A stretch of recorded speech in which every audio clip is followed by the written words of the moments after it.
7-month-old baby, that body pulled out, and the baby's mother also pulled out.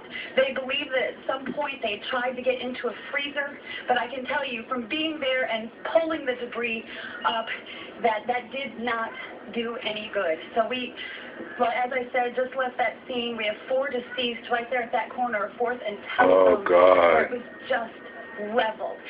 People now, I don't know if you can get this behind me, but what we're seeing is people just walking aimlessly, a lot of them. I've talked to some of them, and a woman just crying, standing by a car that was flipped over. Somehow she'd gotten out, and she said, what do I do? What do I do? I told her to come here, but nobody knows what to do. Many of these people have nothing left. And they can't get into their homes, they can't get out of, they can't get to another place because it's all blocked in. They don't know where their family is. It's a really hard thing. There is no cell coverage here. That's why I haven't been able to talk to you.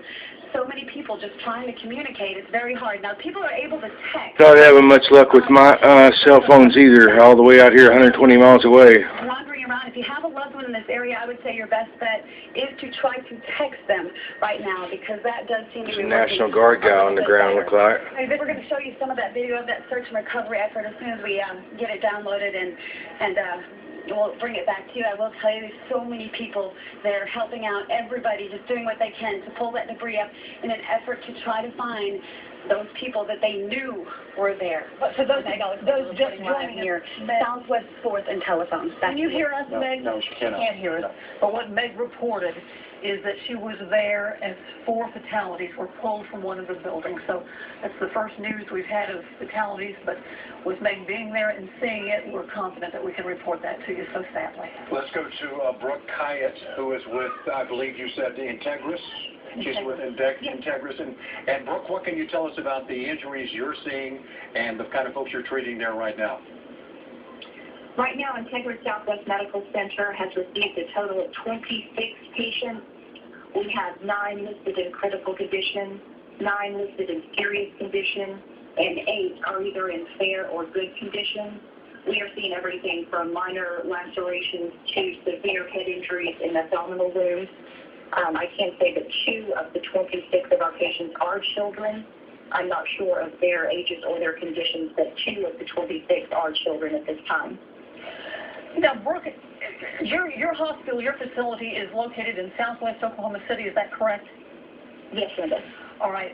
What's your understanding of where most of these people are being taken? Certainly you're going to receive many of them, but what are the other options for this area? I think all of the hospitals there located in the south area of the city would be Integris Southwest. I know OU has received several patients, St. Anthony. Once we have received our maximum at Southwest, then we would also receive at Integris Baptist Medical Center, Integris Canadian Valley Hospital, and also Integris Health Edmond if need be. Brooke, is there anything that we can do to help you or that our viewers can do to help? Right now, Linda, actually, Integris Southwest Medical Center is the busiest ER in the state, so they're doing really well at the moment. They're used to this kind of volume and can handle it. So we have not called in additional staff or anything like that at this point. At some point, like I said, we will have to transfer to additional facilities, but right now we have exactly what we need, and we're able to handle these patients as well as the patients that we have before this tragedy.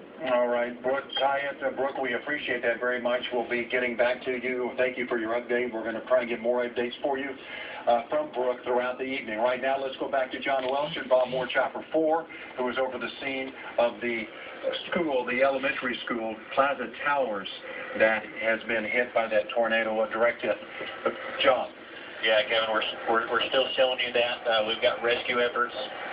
It's still in place.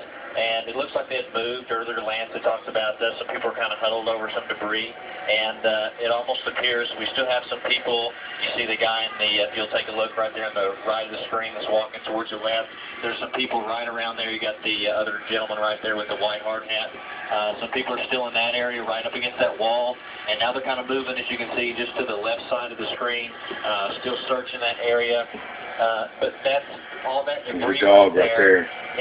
It just moved because that school, it used to kind of face, like it used to go out to the left of the screen. And what had happened is everything's been blown and put right there. And a lot of that stuff is pretty heavy.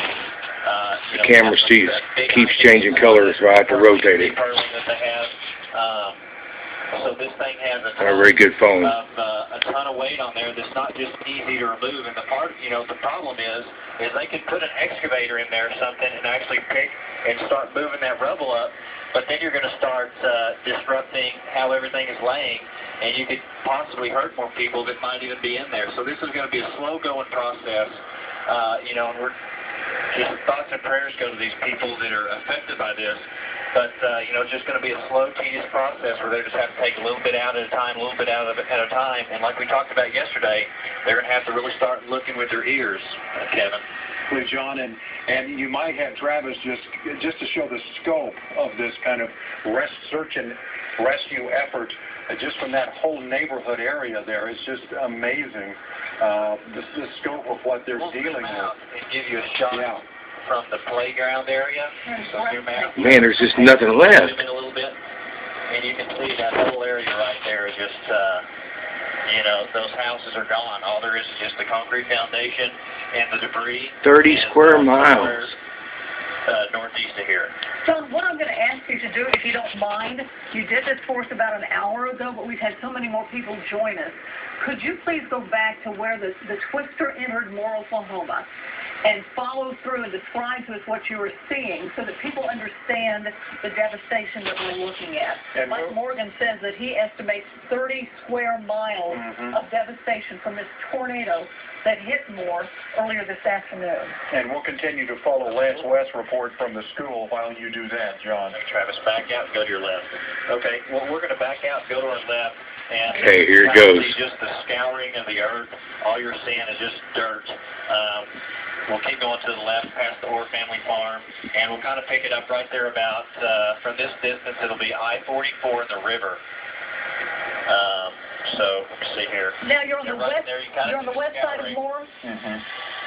Yeah, I'm on the west side of Moore. We'll go the damage path, so we'll kind of zoom in. We'll follow you. We'll bring this here. So we're crossing, across the land here. We're coming up on, May, and then the next intersection is going to be Penn.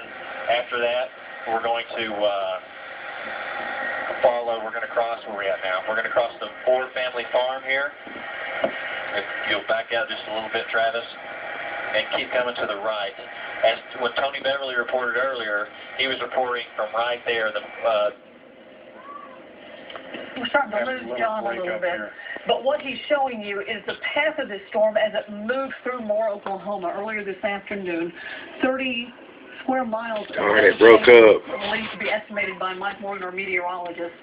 The death toll that we know so far are 4 confirmed deaths. There must be 100, 200, 500. Bodies out.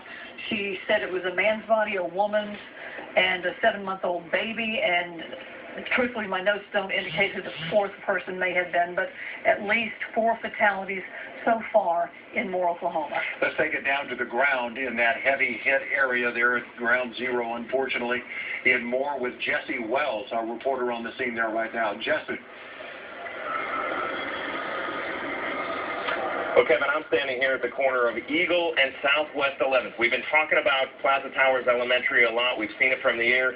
This is it, right here behind me as I step out of the way and let Joe zoom in. This is the front of Plaza Towers Elementary School. You can see, again, we've said it before from the air, this school is basically gone. It's totally destroyed. Most of the walls collapsed. As you can see, there's a number of cars that were thrown into the